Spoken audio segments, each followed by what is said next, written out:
ಕರಾವಳಿಯಲ್ಲಿ ಮೀನುಗಾರಿಕೆಗೂ ತಟ್ಟಿದೆ heat wave ಬಿಸಿ. ಮತ್ಸ್ಯ ಕ್ಷಾಮದಿಂದ ಕಂಗೆಟ್ಟಿದ್ದಾರೆ ಮಂಗಳೂರಿನ ಮೀನುಗಾರರು.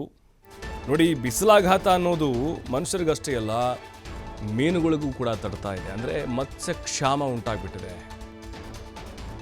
ಮೀನುಗಾರರಿಗೆ ಬಹಳ ದೊಡ್ಡ ನಷ್ಟ, ಇದು ಹೊಡೆತ ಆಗ್ತಾ ಇದೆ. ಯಾಕಂತ ಹೇಳಿದ್ರೆ ನಿಗದಿತ ಪ್ರಮಾಣದಲ್ಲಿ ಮೀನು ದೊರಕದೆ ಮೀನುಗಾರರು ಕಂಗಾಲಾಗ್ಬಿಟ್ಟಿದ್ದಾರೆ. ಅಂದರೆ ಬಿಸಿ ಗಾಳಿಯ ಹೊಡೆತ. ಮೀನುಗಳು ಸಿಗದೆ ಬಂದರಿನಲ್ಲೇ ಬೀಡು ಬಿಟ್ಟಿದ್ದಾವೆ ಬೋಟ್ಗಳು. ಸದ್ಯ ಕರಾವಳಿಯಲ್ಲಿ 40 ಡಿಗ್ರಿ ಸೆಲ್ಸಿಯಸ್ಗಿಂತಲೂ ಅಧಿಕ ತಾಪಮಾನ ದಾಖಲಾಗಿದೆ.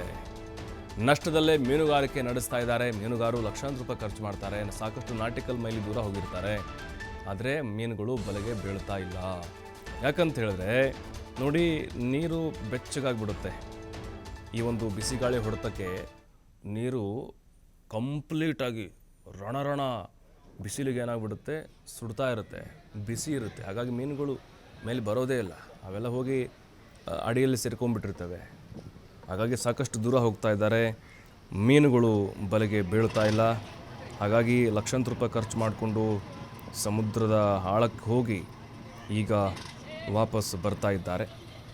ಬೋಟ್ಗಳು ಕೂಡ ಹಾಗೆ ಮೀನುಗಾರಿಕೆಗೆ ಹೋಗದೆ ಅಲ್ಲೇ ಬಂದೂರಿನಲ್ಲಿ ಬೀಡು ಬಿಟ್ಟಿದ್ದಾವೆ.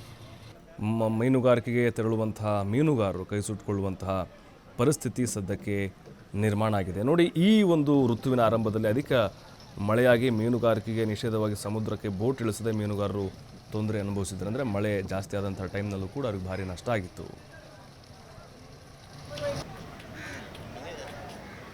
ಹವಾಮಾನ ವೈಪರೀತ್ಯದಿಂದಾಗಿ ಮೀನುಗಾರಿಕೆ ಈ ಬಾರಿ ಕಳೆದ ಬಾರಿಗಿಂತ, ಅಂದರೆ ನಮಗೆ ಸಾಧಾರಣವಾಗಿ ಜೂನ್ ಜುಲೈ 2 ತಿಂಗಳು ಹೇಗಿದ್ದರೂ ರಜೆ ಇದ್ದದ್ದೇ.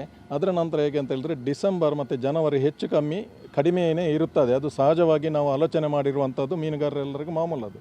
ಆದರೆ ಅದೇ ಫೆಬ್ರವರಿಯಲ್ಲಿ ನಂತರ ನಮಗೆ ಮೀನು ಏನು ನಮಗೆ ನಷ್ಟ ಹೋಗ್ತದೆ ಅದೆಲ್ಲ ಕವರ್ ಆಗುವಂಥ ಒಂದು ಸನ್ನಿವೇಶ ಅದು. ಫೆಬ್ರವರಿ ನಂತರ ಸಾಧಾರಣವಾಗಿ ಮೀನುಗಾರಿಕೆಗೆ ಕೆಲವರು ರಜದಲ್ಲಿ ಹೋಗಿರುವವರು, ಅಂದರೆ ರಜದಲ್ಲಿ ಹೋಗಬೇಕಂತೆಲ್ಲ ನಾವೇ ಕಳಿಸ್ತೀವಿ. ಯಾಕೆಂತೇಳಿದ್ರೆ ನಾವು ನಷ್ಟದಲ್ಲಿ ಒಂದು ಬೋಟ್, ಪ್ರತಿ ಬೋಟ್ ಒಂದು ಟ್ರಿಪ್ ಹೋಗಿ ಬರುವುದು ಅಂತ ಹೇಳಿದರೆ ಅದಕ್ಕೆ ನಮಗೆ 6 ರಿಂದ 7 ಲಕ್ಷ ರೂಪಾಯಿ ನಮಗೆ ಬೇಕು ಈಗಿನ ಕಾಲದಲ್ಲಿ.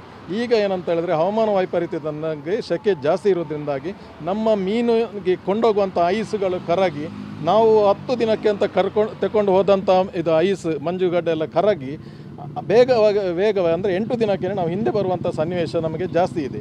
ಹಾಗೆ ಮೀನುಗಾರರೆಲ್ಲ ಬಹಳಷ್ಟು ನಷ್ಟವನ್ನು ಹೊಂದಿ ಬೋಟೆಲ್ಲ ಸಾಧಾರಣವಾಗಿ ನಮಗೆ 70% ಬೋಟುಗಳು ದಡ ಸೇರಿ